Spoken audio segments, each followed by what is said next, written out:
Kumusta po kayo mga kababayan? Nandyan ka na naman nandiyan, Mr. Maravillas. Nakakainit ng ulo yung programa mo. Ang nakakainit po, hindi yung programa ko, yung mga kwento, lalo na sa politika. Pero relax lang po tayo. Para ma-relax, tulad kahapon po, joke time muna tayo sa simula. Kwentong katatawanan para ma-relax yung inyo pong ma-relax ang inyong pakiramdam. Hindi may stress. Pwede niya Mr. Maravillas ang kwentong katatawanan. O ito, tulad po mga kababayan kapon, classroom setting tayo. Sa eskwelahan, paano nito ning Sara Duterte as DepEd Secretary? English class po. Sabi ng teacher po doon sa English class. In my class anya, I do not want to hear you speaking Tagalog. Kasi English class po. Is that clear? Terror po yung teacher. Tiger look palagi. Tensyonado yung kapapasok pa lang. Tensyonado na yung classroom. Sabi ng isang estudyante, yes ma'am. O ngayon, sabat ng teacher, okay, let me know your name first. What's your name? Please stand up. Tayo yung estudyante. Ma'am, my name is Early 7, Strikeland, Never Broke. Na-impress po yung teacher. Sabi ng teacher, wow! Are you Philam? Filipino-Americanang sabi niya. Are you Philam? Sagot ng estudyanteng very smart, very bright. No ma'am, it's the English term for my real name. So what is your real name?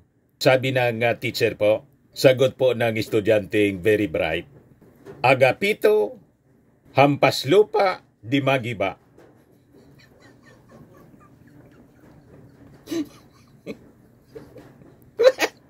Tawanan po yung buong classroom. Yun pala po ang totoong pangalan. Agapito Hampaslupa Di Magiba. Ang English mga kababayan ng kanyang pangalan. Kasi ayaw ng teacher na magsalita sa kanyang klase na Tagalog. English klase. So ang pangalan niya sa English, Early 11 Agapito. Ganon ba lang translation ng Agapito? Early 11, Strikeland.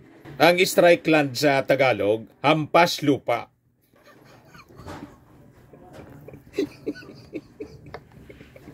Tapos, Never Broke, Di Magiba. Tama naman po, mga kababayan. Na-relax na kayo. Loko ka na talaga, Mr. Maravillas. May isa pang kwento. Classroom uli. Ito naman po, Filipino class. Sabi ng Filipino teacher doon sa kanyang estudyante. Kasi napansin niya mga kababayan, parang natutulog lagi sa kanyang klase. Kaya sabi ng teacher, bakit ka natutulog sa oras ng klase ko? Galit yung teacher sa Filipino. Sagot po ng estudyante, ma'am, bakit anya kasi kayo nagkaklase sa oras ng tulog ko?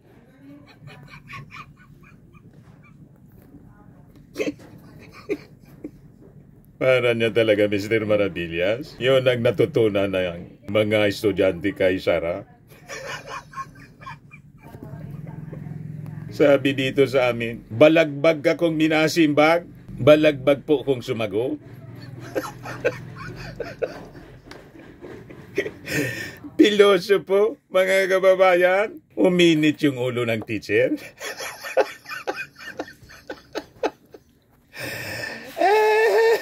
What? Ayan po, mga kababayan, yung ating maikling kwento. Kwentong katatawanan, joke time. Hindi po yung no joke ni Sara na pagbabanta.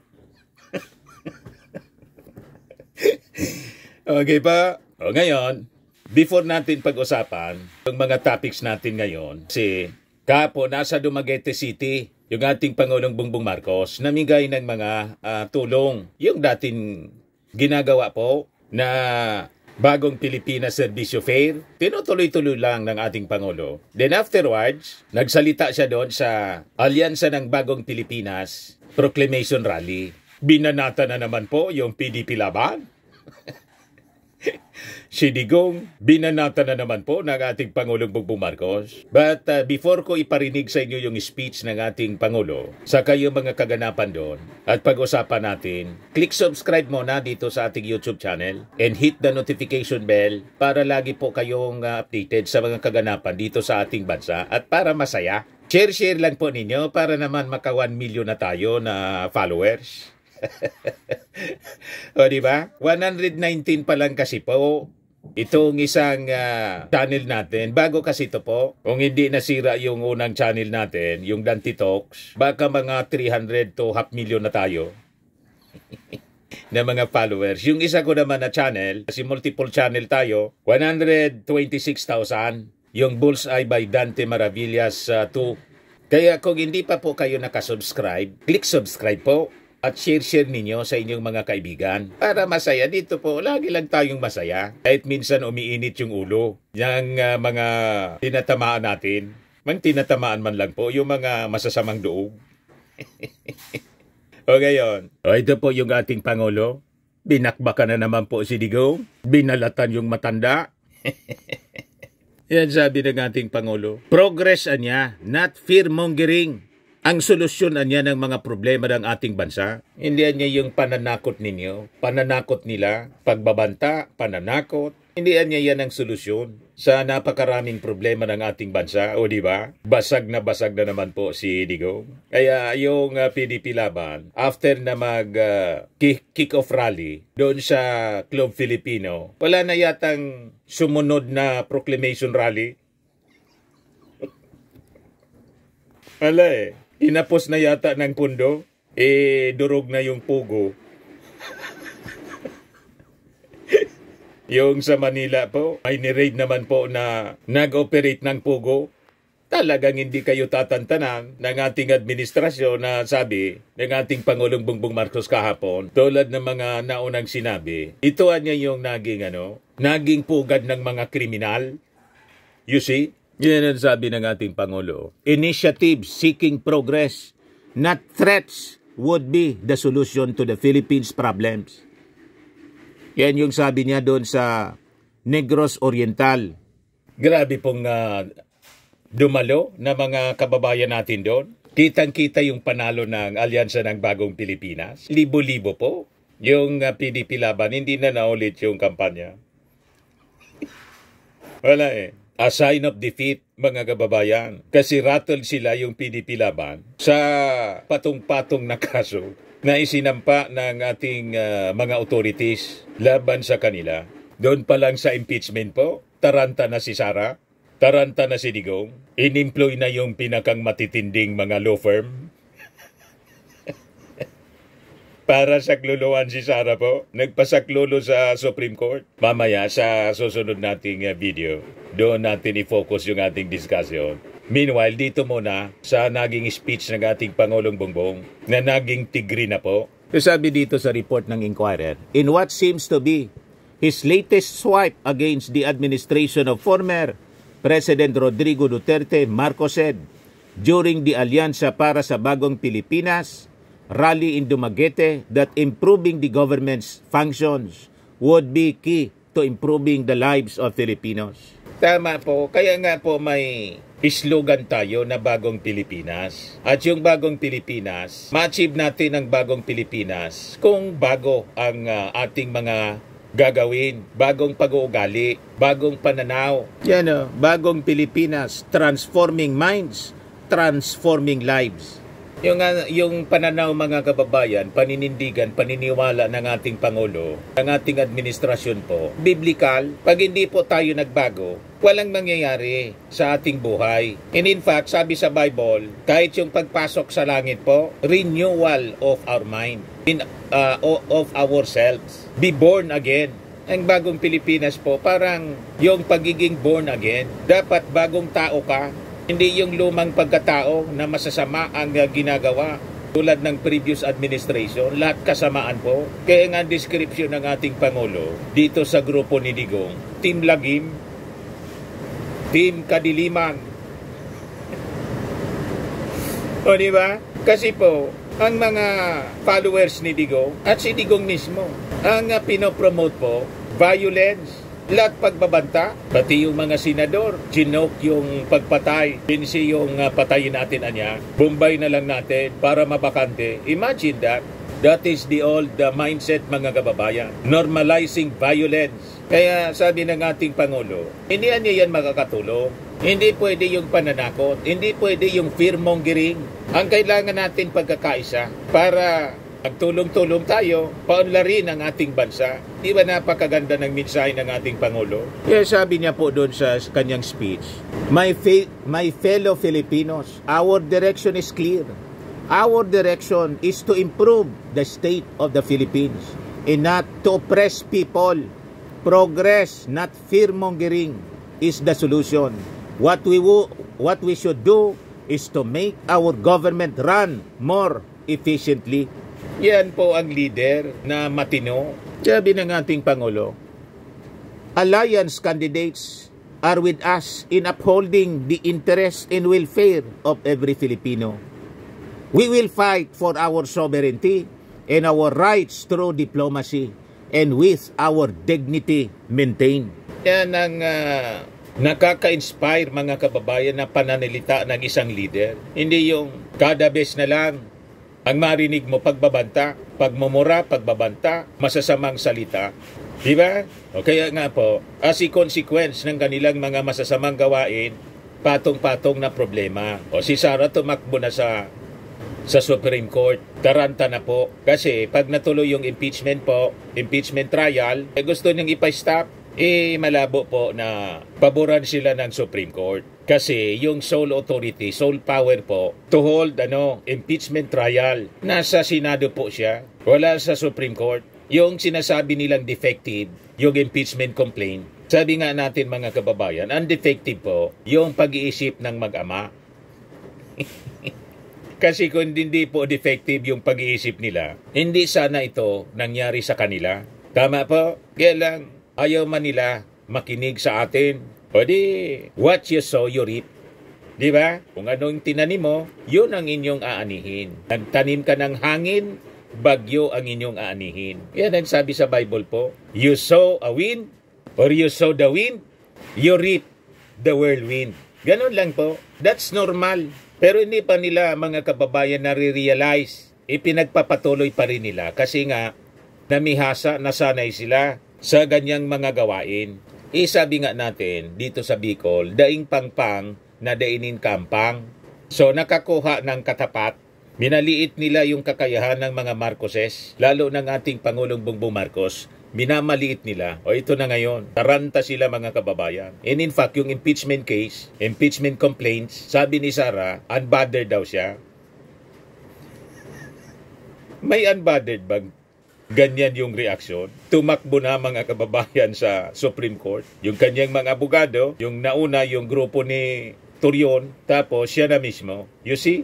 So sabi dito sa balita, Marcos also doubled down on his belief that the government does not need to kill thousands of individuals just to be successful in the fight against crimes. So direkta pong patama, direktang hambalo sa mga policy, dinurog yung mga policy ng previous administration ni Digong. Wala niya, hindi man natin dapat dinadaan sa patayan. Kaya sabi ng ating Pangulo, in the fight against drugs and crimes, we do not need to go through a bloody solution.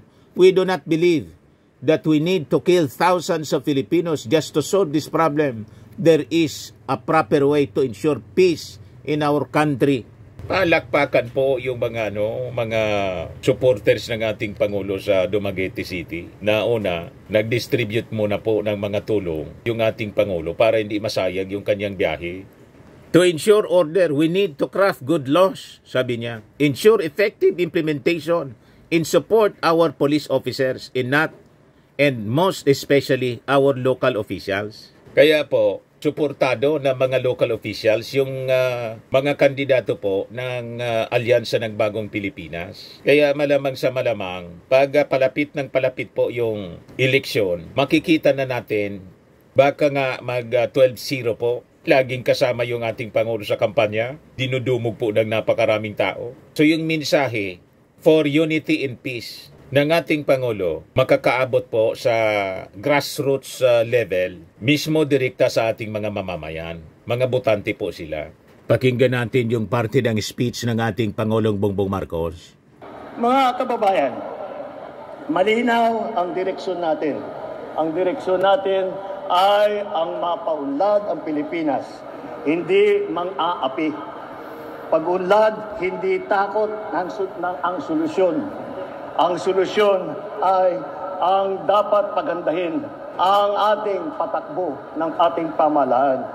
Ang mga kandidato ng alyansa ay kasama natin sa pagtataguyod ng interes at kapakanan ng bawat isang Pilipino. Ipaglalaban natin ang ating soberanyo at karapatan na may diplomasya at may dignidad. Hindi natin isusuko ni isang pulgado ng ating teritoryo at hindi tayo kailangan sumunod o magpaapekto sa kagustuhan ng sinumang iba. Tayo ay may ganap na karapatan at dapat makinabang sa yaman ng ating minamahal na bayan. Sa laban kontra krimen at droga, hindi po natin kailangan dumaan sa madugong solusyon. Wala po kaming paniniwala na kailangan pong pumatay ng libo-libong Pilipino para mabigyan ng solusyon itong problema na ito. May tamang paraan po para tiyakin ang kapayapaan. Kailangan, para maging maayos, ay kailangan ang gagawin natin sa pamamagitan ng mga maayos na batas, epektibong pagpapatupad at mga malakas na suporta sa ating mga pulis at lalong-lalo na sa ating mga lokal na opisyal. Sa ekonomiya at trabaho, hindi natin kailangan umasa sa ilegal na industriya tulad ng pogo, Binanata na naman po yung pugo. Ng krimen, naging pugad ng ang solusyon na trabaho, disenteng sweldo at suporta sa maliliit na negosyo. Ito po ang aming ihinaharap sa inyo, ito pong alyansa. Bakit po tawag sa amin ay alyansa? Dahil kung titignan niyo po, kung minsan, pagka lumalabas ang mga kandidato, pare-pareho pong kulay ang suot na t-shirt. Kami iba-iba. Dahil sa iba't ibang partido kami nanggagaling. Ngunit, pumayag po silang lahat na magsama-sama dahil nakakaunawa po sila na ang tanging solusyon para sa mga problema natin ay ang magkaisa. Yung kabila hindi makaunawa ay nagkapit-bisig. ng unity, kapag tayo mga Pilipino ay nagtutulungan at nagmamasa't isa, makikita po natin ang maganda ang magiging ang pupuntahan, ang tutunguan ng ating minamahal na Pilipinas. Kaya po, nandito po kami upang muli hingin ang inyong suporta para sa darating na halalan, para sa kaunlaran ng Pilipinas, para sa pagpaganda ng buhay ng bawat Pilipino, para sa pagpaganda ng Pilipinas. Ito po ang alyansa sa Bagong Pilipinas. Maraming salamat, Dumaguete! Punong-puno po, dinumog oh. Ang daming tao. Tingnan niyo naman ang crowd, mga kababayan. Yan po ang crowd oh. Talagang dinudumog ang alyansa ng Bagong Pilipinas. Di ba mga kababayan? Pagpatipon pa lang ng tao po, panalo na yung kabila po, yung Team Lagim, Team China, walang crowd po. At after nung hindi na niyata nasundan yung sa Club Filipino after the proclamation rally po nila.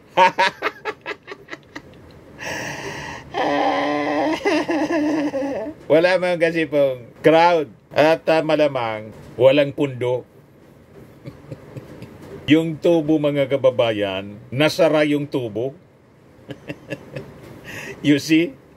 So malabo po na manalo. Ayan ang crowd, mga kababayan. Matindi po ang crowd. Yan po. Matindi po, mga kababayan. Ang Pangulo ng Pilipinas, si Ferdinand Romualdez Marcos Jr. Matindi po. Ano kayo ngayon? Tapos yung ating Pangulong Bongbong Marcos at yung alyansa, mga candidates ng alyansa, hindi mga bastos po pag nagsalita sa stage. Yung kabila po, la toxic. Manang-mana sa idolo nila. O ngayon, ito naman yung trabaho sa Bagong Pilipinas, Dumaguete City, Negros Oriental. May jobs fair po doon. Yan po. O diba? May kadiwa ng Pangulo. Tuloy-tuloy ang pagtrabaho ng ating Pangulo po para i-address ang problema sa pagtaas ng presyo ng mga bilihin. Yan o, dinudumog talaga po siya ng mga tao. Jobs fair po ito. Ay mayroong 15 participating employers na handang tumanggap ng aplikasyon ng mahigit 3,000 job seekers at beneficiaries ng DSWD 4Ps. Ang Pangulo ng Republika ng Pilipinas, His Excellency Ferdinand R. Marcos Jr. Grabe pong tao palagi. Yan po. Maraming salamat sa ating butihing kalihim ng DSWD, Secretary Rex Gatchalian. Please, pagsiupo po kayo. Magandang hapon po sa inyong lahat. At ako'y natutuwa na kayong lahat ay nandito upang mabigyan namin ng kaunting suporta dito sa pamamagitan ng aming ginagawa. Dahil meron sa DSWD, nagbibigay ng AX, nagbibigay ng assistance po. Kaya po ang ginagawa po namin ay unang-una, ang pagka-report sa akin ni Secretary Rex Gatchalian ay sabi sa akin ay mag-graduate ngayong hapon, ngayong araw na ito sa 4Ps. Ang mag-graduate ay 3,000, mga mahigit kumulang 3,000. Umasinso na yung buhay, graduate na. Ang ibig sabihin po na napag-graduate, ibig sabihin, yung dating tinuturing at kinakalkula namin, tinuturing nating mahirap at nangangailangan pa ng tulong sa DSWD, ay sila po ay gumanda na ang kanilang sitwasyon na hindi na sila nangangailangan ng tulong sa DSWD. Ngunit, kailangan pa rin na magkaroon ng trabaho. Kailangan pa rin na kahit na para mas magandahin pa ang kanilang kabuhayan, ay kailangan po makahanap ng magandang trabaho. Kaya po meron din tayong job fair na tinatawag trabaho diba? sa Ang ganda. Pilipinas. Ito po ay pinagmamatching po natin, pinagmamatch po natin lahat ng mga aplikante doon sa mga trabaho na bagay sa kanila, na bagay sa kanilang kakayahan. At yan po ay in-inspection lang po namin. Andyan din po ang iba't ibang ahensya para yung mga clearance na kailangan para makapag-apply ng mabuti o para makapagkuha ng trabaho, ay nandyan po lahat upang yung tinatawag na lagi po nating naririnig ay pinapatupad po natin yung ganong klaseng konsepto ay one-stop shop. Pagpunta nyo po rito, yung mga bibigyan ng tulong ng AX, ng DSWD ay makakakuha ng kanilang suporta na galing sa pamahalaan. At kasama na rin doon ang nandyan yung job fair para makahanap ng magandang trabaho. Yung iba nga, pagpasok po, may isang grupo ang nakasuot na ng t-shirt na HOTS. Ibig sabihin, So mali po yung mga sinasabi ng mga DDS vloggers at kampo ng mga Duterte na ginawang palamoni na lang, umasa sa ayuda. Hindi po. Holistic po yung approach ng ating presidente. Yung mga kailangan ng tulong, tinutulungan po sa pamamagitan ng ayuda. Yung mga graduate na, tinutulungan na makakuha ng trabaho para hindi na po umasa sa gobyerno. Pwede ba napakagandang programa? Sabi nga, do not give them fish, but teach them how to fish. Para po sustainable. Yun ang strategy ng ating Pangulong Bongbong. Kaya mali-mali yung mga sinasabi ng mga critics ng ating administrasyon. Kasi nga po, luma yung kanilang mga pananaw. Ayaw nilang tanggapin ang programa, Visions ng Bagong Pilipinas. Sa Bagong Pilipinas, dapat bagong Filipino, bagong mindset, bagong pagkatao. Hindi yung lumang pagkatao na magulo. Laging nanggugulo po. Iwanan na natin ang ganong uri ng mindset, mga kababayan, kung gusto nating umasenso. Tumulong kayo. Tama po? Balikan natin yung ating Pangulo. On the spot. Ibig sabihin, meron na rito, nakakuha na ng trabaho. Congratulations sa inyo. Yung mga iba po na nag-a-apply pa lang, good luck sa inyo. Sa palagay ko naman, kahit papano, sa galing ng ating mga manggagawa ay makakahanap ng trabaho na maganda.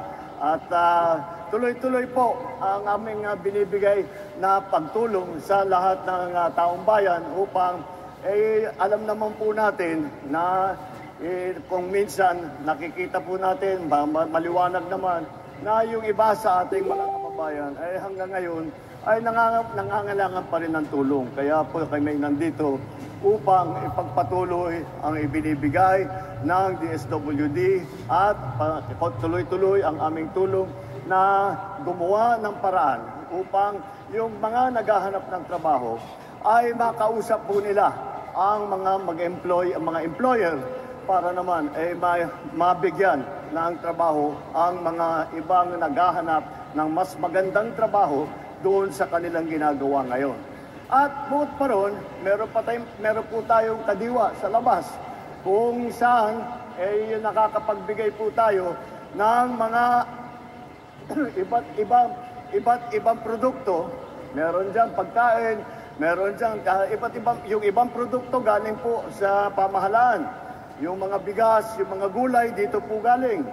Kaya po, nagagawa po namin na mapagbili ng 29 pesos lang po ang bigas na binibigay Kita mo, malapit na sa 20 pesos. At lahat ng mga 29 pesos. Ay makikita po ninyo ay mas mura kaysa sa presyuhan pagka tayo'y lumabas dito. Kita ninyo, yung kinakampanya nga po ni Akiko Pangilinan, 42 daw. May 35 na, may 29 na nga pala. Kailangan mabigyan ng tulong ay hindi na sila masyadong mahirapan dahil nakapagbili na po ng mga iba't ibang produkto na nakamura sila at kahit papano nabigyan natin ng tulong ng pamahalaan. Patuloy po ito. Hindi lang po ito dito sa Dumaguete. Ginagawa po namin ito sa buong Pilipinas. Habang ginagawa po natin ito, hindi po kung saan lang ako pupunta. Patuloy po yung mga ginagawang job fair at saka yung DSWD assistance at saka yung kadiwa ay habang ginagawa po natin ito dito sa Dumaguete ay may ginagawa din po sa mga iba't ibang lugar. Kaya ginagawa po lahat ng inyong pamahalaan upang mabigyan ng tulong ang mga nangangailangan ng tulong. Ang mga nahihirapan makahanap ng trabaho ay tinutulungan din po natin upang makahanap ng magandang trabaho. Hindi lang po. Naputol na. Naghang. Anyway, yun po ang maganda. Holistic yung programa. Hanggang sila makabangon, yung ating mga kababayan. At maging independent na po sila. Makatayo na sila, mga kababayan, sa sarili nilang paa. Diba, napakaganda po. Mabuhay ang alyansa ng Bagong Pilipinas. Mabuhay ang ating mga matitino na mga mamamayang Filipino. Sabi po sa survey ng UKTA, 36% sumusuporta sa ating Pangulong Bongbong. 18% na lang sa mga Duterte. Palusaw na. Malabo po. Kasing labo ng sabaw ng pusit. Ang agenda ng kabilang kampo. Tama po, mga kababayan. Maitim yung agenda po nila. At itong ating programa, mga kababayan, atid sa inyo nitong ating mga sponsors. Fairmax Firming and Lifting Cream. Pinapahid po sa mga pulses in affected area. Mainam po ito sa mga pains at paninigas ng mga kaso-kasuhan. Ito sa mukha naman yung application, anti-aging, Automax po siya. Ito ay Glow 60 mga kababayan. Whitening po siya. Made in South Korea. Ito naman po, Ningxia Red Mix Fruit Drink. Gawa po siya sa goji berry. May anti-cancer properties po siya. At sa mga nagana po ng malinis and spacious fitness gym, pumunta lang po kayo sa aming Colossal Fitness Gym. May Grab car rental din po kami. At bills payment po sa aming office. At saka sa mga mahilig po sa mga imported bags, manood po kayo sa live selling ni Madam Aileen Rosales sa kanyang Aileen Closet po. Pati mga shoes, ito yung kanya po. Ito yung kanyang page. Kita ninyo, napakagandang mga online selling po siya. Si Madam Aileen Rosales. At cellphone number niya po, 773-798-7816.